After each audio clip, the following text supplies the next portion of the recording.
pesos. Congratulations. Let's welcome back Team Nida Berry. Ayan. At syempre maraming salamat Pilipinas. Ako po si Ding Dong Dates, araw-araw na maghahatid ng saya at papremyo. Kaya makihula at manalo dito sa Family Feud.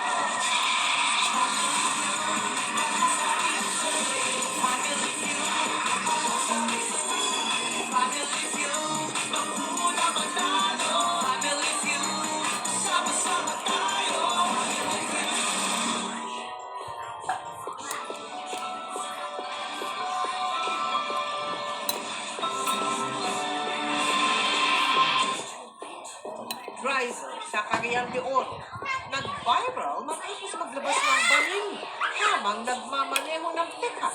Pinagpapaliwanag na ng LTO. Exclusive.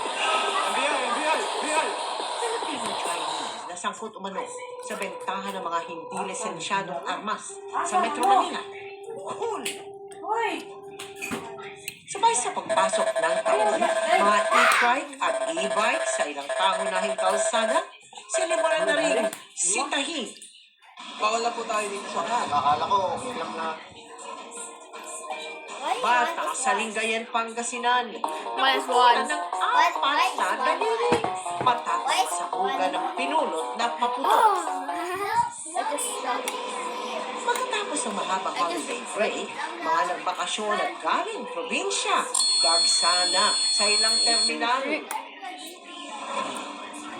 Matapos ang kabi-kabilang handaan at I want just to put it back. fitness goal at just want to see. #Ipon Challenge Bro. ngayong bagong taon, paano nga ba maa-achieve? That happening At one uso ang Sparkle What is- Stars. what is he want? Na sinubong ang 2026. Ano kaya ang mga ipinagpapasalamat at pinagdaanan sa nakalipas na taon?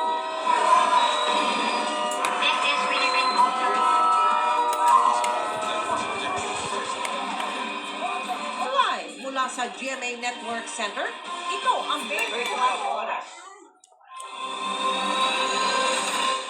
Magandang gabi po, Luzon, Visayas at Mindanao. Pinagpapaliwanag ng LTO ang isang babaeng naglabas I ng see baril that habang two nagmamaneho sa says gitna 5 ng items, traffic. so why Sinusuri is pa that kung reality? nasakot sa road rage ang driver. Oh, we got it. Tinatawa na ng 70 araw na suspensyon ang mismong may-ari ng sasakyan. Sa impormasyong nakalap ng pulisya, may mga tinatakot umano ang driver, bagay na hindi makatwiran ayon sa LTO. Kung sino-sino ang target niyang takutin umano sa pagtutok ni James Paulo Yap ng GMA Oh my Regional God. TV. Well,